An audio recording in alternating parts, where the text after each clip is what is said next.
the one, the only, Benzion.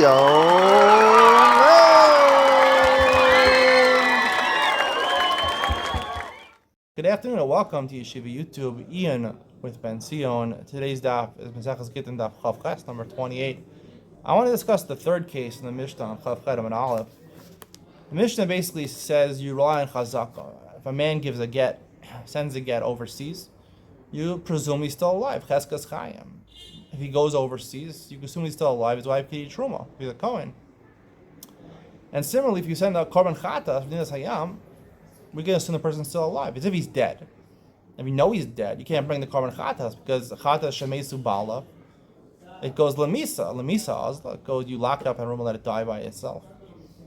But we assume that he's alive, so therefore you can mock of the korban. Now the Gemara on Chav Kanam Beis says, why do you need all three cases? So the Gemara explains you need get because there's no other way. But truma, maybe you can eat chulin, but even truma, sometimes you only have truma. But maybe bechatas, right? We shouldn't use the chazaka. Why? Because the problem of bringing chulin nazara. The Gemara Masechus Kedushin learns that there's a mitzvah essay not to bring chulin nazara. You can only shech chulin outside of the Beis Hamikdash. Bring chulin into the azara is a problem with daraisa.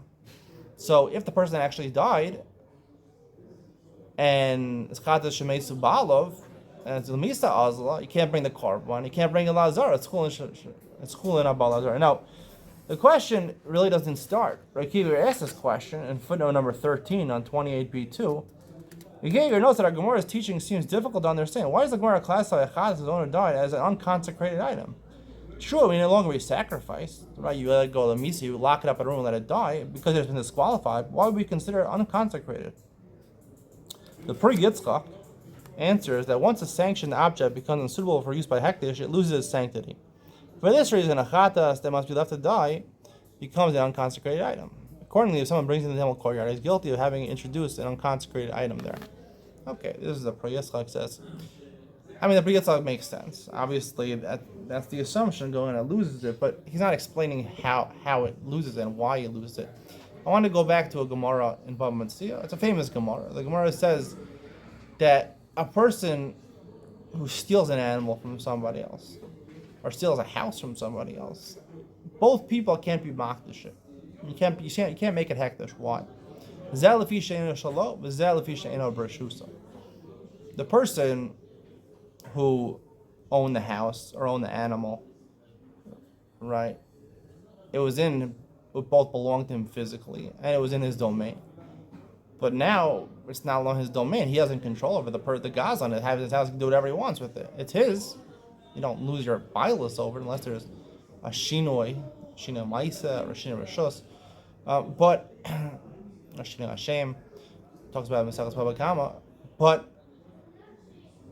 you don't have full ownership of the animal. And also the Gazan can't be mocked this shit. Because even though it's in his domain, it's Rashu, so he controls the animal, but it doesn't belong to him. It's not Shalom. So it's obvious from that Gemara that in order for something to be hektish, or to be mocked something, it has to be fully yours.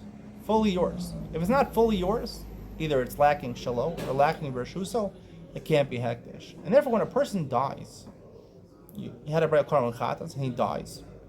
Now, I explained in the beginning of Masechus Gittin that when a person dies, his body, his physical body, is buried.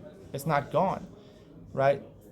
I use it to explain Rashi and Masechus Ksuvos versus Rashi and Masechus Gittin, which I heard originally from Yonasan Sachs. He didn't give this answer, but I'm explaining it. That at one place, the reason you can't give a get after Misa. Why can't a man give a get after he dies? Why not? One explanation is Pakalei Rashusah, which Rashi says in Masechus Gittin twice. He doesn't own the wife anymore. But the other explanation in Masechus Ksuvos Daf Beis Amud Beis, Rashi says Ein Amesim Megarshim. Dead people can't be megarish. You're dead, you can't do an act of garish. You can't do an asan v'yada. Why doesn't he say Pakalei Rashusah? It's not his wife anymore.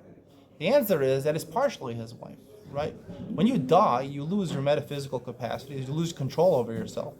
Right, you lose your domain over yourself, but you not lose your physical body. Your physical body goes into the grave; it decomposes. Your metaphysical, your neshama, the metaphysical body that's associated with your neshama, that maybe goes somewhere else in a Gilgal.